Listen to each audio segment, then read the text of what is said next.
Apakah teman-teman yakin bahwa media sosial saat ini bisa membantu bisnis teman-teman? Hal pertama yang teman-teman bangun itu ada dua hal, yaitu bangun konten pilar dan bangun konten editorial.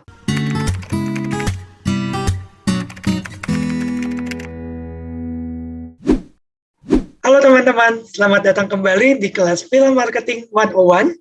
Masih bersama saya dengan Avelina Gripinatando, dan di kali ini saya akan membahas terkait dengan social media optimization. Di dalam sesi kali ini saya akan membahas lebih spesifiknya adalah bagaimana cara kita mengoptimalkan media sosial kita untuk bisnis yang sedang kita jalani. Agenda kita pada hari ini terbagi menjadi 4. Yang pertama itu adalah social media optimization, di mana saya akan membahas sedikit banyak terkait dengan apa itu social media optimization, bagaimana mengimplementasikannya, dan sebagainya.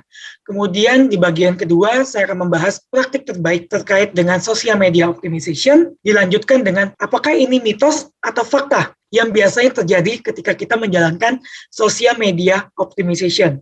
Dan akan diakhiri dengan tanya jawab. Kita masuk ke bagian pertama, yaitu social media optimization. Sebelumnya, saya ingin bertanya kepada teman-teman, apakah teman-teman percaya bahwa media sosial saat ini menjadi alat yang bisa mengubah banyak hal dari segi komunikasi? Kemudian, pertanyaan saya berikutnya, apakah teman-teman yakin bahwa media sosial saat ini bisa membantu bisnis teman-teman? Kalau teman-teman menjawab ya, yuk kita lanjutkan eksplorasi kita. Kalau teman-teman menjawab tidak, ya pasti akan ke belakangnya tidak akan percaya dengan apa yang saya bahas di sini. Karena kenapa? Karena social media optimization sekarang ini itu bukanlah tereng aling-aling, bukanlah sesuatu yang bisa kita kategorikan di nomor 2-kan. Melainkan sekarang ini kalau teman-teman lihat ya, banyak sekali hal-hal yang dilakukan lewat sosial media, baik dari segi beriklan, baik segi berpromosi, sampai ke hal-hal yang mungkin tidak pernah kita bisa bayangkan, yaitu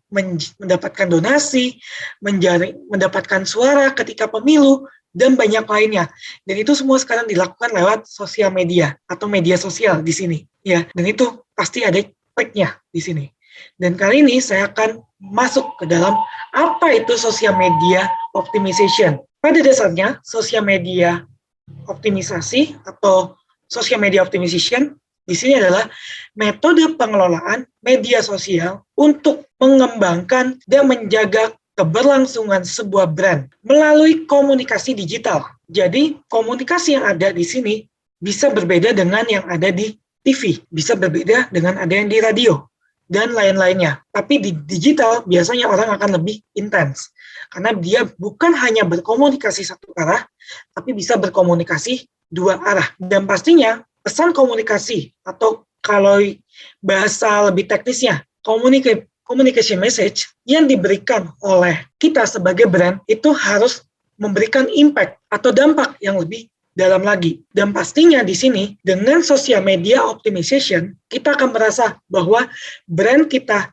hadir di dalam digital. Makanya, jadi teman-teman jangan heran kalau kebanyakan brand sekarang ini, apalagi di masa-masa pandemi seperti sekarang ini, kebanyakan mereka akan sangat intens atau sangat masif bergerak di dalam digital, apalagi khususnya di dalam sosial media.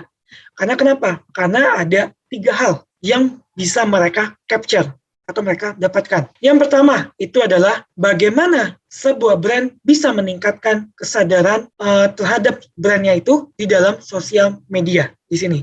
Atau yang lebih kita kenal adalah brand awareness. Makanya biasanya kalau kita sedang meluncing produk baru atau kita sedang meluncurkan produk yang belum pernah diluncurkan pertama kalinya atau hal-hal lainnya yang biasanya orang belum kenal, biasanya kita juga menggunakan digital.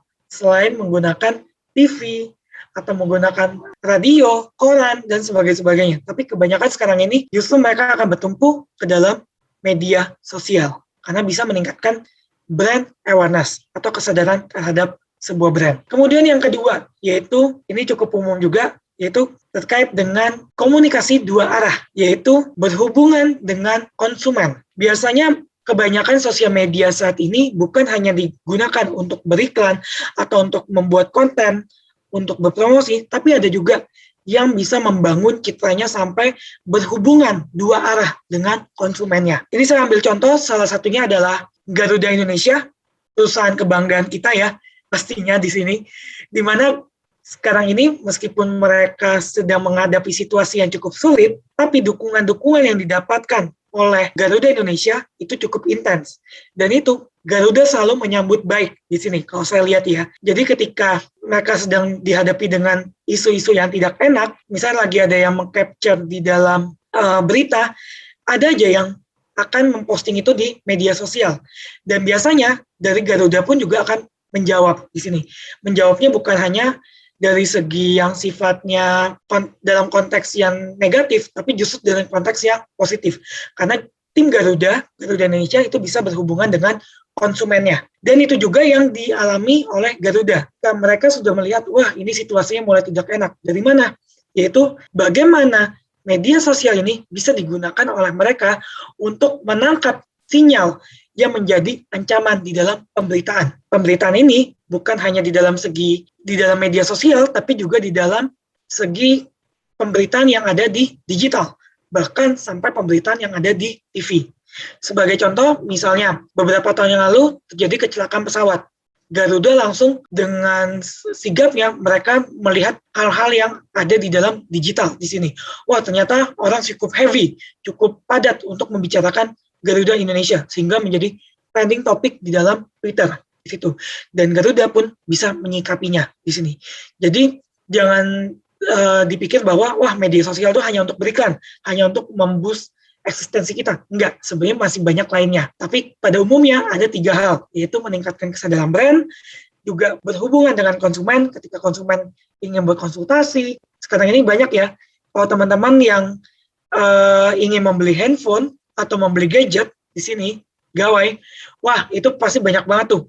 Ada beberapa perusahaan penyedia gawai, atau penyedia perangkat, itu mereka juga menyediakan customer service lewat media sosial. Atau bisa juga salah satunya itu adalah brand kesukaan saya, Telkomsel Bayu ya. Itu mereka cukup intens sekali kalau teman-teman visit ke dalam Twitter mereka, visit ke dalam Instagram mereka cukup engage juga, cukup sering banget untuk berhubungan dengan konsumen. Dan yang terakhir itu menangkap sinyal yang menjadi ancaman di dalam pemberitaan di sini. Mungkin kalau teman-teman, saya ambil contoh satu lagi ya, yang cukup unik di sini. Beberapa tahun lalu, ada satu produk mie instan yang melaunching produk barunya, yaitu bla bla bla. Ini saya nggak boleh sebut merek di sini, karena konotasinya agak negatif. But again, mereka melaunching bla bla bla salted egg, atau bla bla bla telur asin. Bla bla itu adalah ya merek mie instannya, silakan ditebak itu apa. Dan ternyata awalnya disambut dengan baik oleh market, disambut baik oleh masyarakat Indonesia. Orang Indonesia cukup antusias di situ. Wah, ada merek baru nih, bla bla bla rasa salted egg di sini. Tapi ternyata ketika ada yang mencoba, wah ini tidak enak, wah ini harumnya tidak menggiurkan, atau yang lain-lainnya. Jadi itu mereka bisa mengcapture dari mana? Dari media sosial semua. Dan dengan sigapnya mereka langsung, oke, kita stop untuk kampanye mie instan yang ini, untuk produk yang ini, dan kita gulirkan dengan produk lainnya.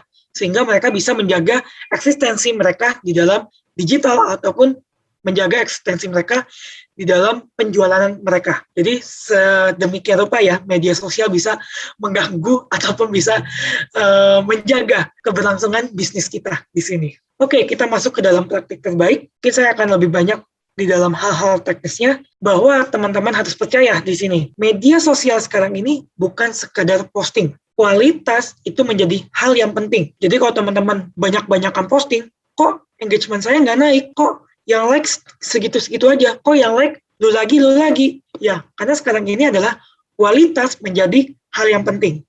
Kalau dulu kita bicara di dalam media sosial, di tahun 2010, 2011, ya mungkin media sosial itu cukup intens. Kalau kita banyak-banyakan posting, ya, karena memang algoritmanya bekerja sedemikian rupa. Tapi sekarang ini, algoritma media sosial itu seperti kalau kita bahas di dalam SEO, di dalam kelas sebelumnya, bahwa bagaimana media sosial itu juga bisa memberikan impact yang lebih dalam lagi, khususnya di dalam relevansi dengan penggunanya. Makanya kalau teman-teman sekarang ya, masuk ke dalam Instagram, masuk ke dalam Twitter, kok ada ya konten yang sifatnya 3 hari yang lalu muncul, ke dalam homepage-nya kita di sini, ke dalam berandanya kita. Kok bisa? Ya karena itulah peranan media sosial saat ini. Mereka ingin membangun relevansi dengan penggunanya. Sehingga ketika satu konten dianggap berkualitas dan bisa membangun relevansi dengan kita sebagai penggunanya, itu yang akan lebih sering dimunculkan. Nah, di sini ada 6 langkah membangun media sosial kita, baik secara organik ataupun secara berbayar. Ini kebetulan yang saya screen cap ini adalah klien kami, klien di IPG Media Brands, yaitu Sony Pictures. Kalau teman-teman yang suka menonton di bioskop ya, pasti familiar banget. Ini film apa? Ini kebetulan di awal pandemi, di tahun 2020 kemarin, kebetulan banget film ini, The Rabbit, mau tayang, langsung ketutup dengan pandemi di sini. Jadi bioskop ditutup, mall ditutup, semua orang tidak bisa mendapatkan akses di dalam film ini. Dan ketika bioskop diumumkan untuk buka, waktu itu balik lagi ke masa new normal, wah excited banget. Bukan hanya di dalam masyarakat, tapi juga produser film, termasuk juga Sony Pictures di sini. Dia sampai membuat konten seperti ini. Katanya bioskop sebentar lagi buka. Tahu dari mana? Kemudian dia langsung bilang Sumedang. Padahal ini tahunya itu maksudnya tahu Sumedang ya. Dia agak ngelawak. Padahal maksudnya itu lebih ke tahu dari mana sih bioskop mau buka di sini. Jadi ada dua konotasi yang berbeda. Dan ini kontennya cukup engage kebetulan di sini. Kalau seingat saya itu engagement rate-nya itu sekitar 20-30%. Karena memang benar-benar engage. Dan ini bikin orang ketawa di sini ya. Dan ini contoh yang saya ambil bagaimana satu konten di dalam media sosial itu bisa membangun interaksi yang lebih jauh lagi. Jadi kalau teman-teman visit ke dalam halaman ini dan dilihat komen-komennya, Sony Pictures pun juga menjawab. Mereka membangun intensivitas bukan hanya di dalam segi kualitas pada kontennya, tapi juga kuantitas dan juga kualitas pada penjawaban yang ada di dalam media sosial. Oke, saya masuk ke dalam listingannya di sini. Yang pertama itu adalah susun strategi media sosial dengan mengikuti tren yang sedang banyak dibicarakan. Jadi kalau ini contohnya yang saya ambil bioskop kebetulan lagi buka, ya dia akan bicara dengan bioskop juga. Karena produknya terkait dengan bioskop di sini ya, terkait dengan hal-hal yang bisa dijalankan di dalam bioskop. Kemudian juga lakukan riset kata kunci. Kata kunci apa sih yang sering banget dimunculkan sekarang ini? Nanti saya akan bahas di dalam bagian berikutnya. Kemudian, sajikan konten yang berkualitas dan terpercaya. Jangan sampai teman-teman menyajikan hoax. Karena kalau menyajikan hoax, ya kalau sampai di-report ke Instagram, ke Twitter, ke Facebook, ke TikTok, ataupun lain-lainnya, ya otomatis akan di-take out oleh mereka. Dan media sosial kita pun akan dianggap tidak terpercaya, tidak kredibel lagi. Jadi upayakan selalu buat konten yang berkualitas dan juga terpercaya. Usahakan mendapatkan informasi yang berkualitas juga. Kemudian perhatikan juga jadwal posting, karena setiap media sosial itu pasti ada jadwal postingnya sendiri-sendiri. Kemudian juga kalau teman-teman yang memiliki sejumlah anggaran untuk berinvestasi, coba juga untuk berinvestasi di dalam media sosial. Investasinya seperti apa? Nanti saya akan bahas setelah part ini. Dan yang terakhir, yaitu jangan lupa untuk selalu ulangi dari nomor 1. Karena semua hal yang ada di dalam media sosial, khususnya di dalam social media optimization, ini adalah sifatnya test and learn. Jadi ketika berhasil, kita coba, maka kita bisa teruskan.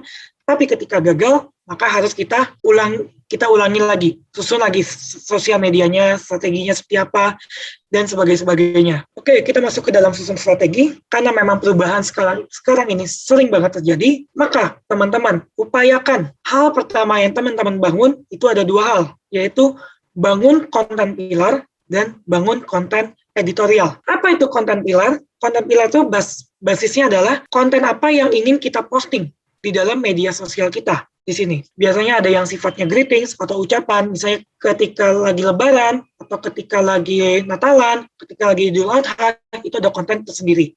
Kemudian ada juga konten yang sifatnya enjoyable, misalnya konten yang menyenangkan, entertain. Misalnya itu konten yang sifatnya quiz. Nah, teman-teman bisa membangun juga konten pilarnya seperti itu. Atau konten yang sifatnya memberikan informasi, bisa dibangun juga konten pilarnya. Nah, dari konten pilar itu, teman-teman bisa menyusun ke konten editorial. Konten editorial itu seperti apa? Nah, seperti yang saya tayangkan di sebelah kanan ini. Jadi ada insert month and year. Nah, di bawahnya itu adalah konten editorial. Jadi kapan harus tayang, kontennya apa, dan sebagainya. Kemudian teman-teman juga perlu memperhatikan tanggal-tanggal penting dan sesuaikan juga dengan keadaan yang ada di sini. Jangan sampai ketika lagi hype-nya itu adalah Lebaran atau Idul Fitri, teman-teman malah memposting terkait dengan konten 17 Agustus, pasti nggak relevan di sini. Dan pasti orang bakal bilang, ini konten apa ya? Kok nggak relevan di sini? Begitu juga dengan sekarang ini, di masa-masa pandemi, orang akan sibuk bagaimana menjaga kesehatan. Maka teman-teman bisa membahas konten-konten yang terkait dengan menjaga kesehatan. Dan pastikan juga sesuaikan dengan keadaan yang ada sekarang ini. Dan pastinya juga lebih agile kalau bahasa digitalnya, atau lebih luas ya kalau bahasa Indonesianya.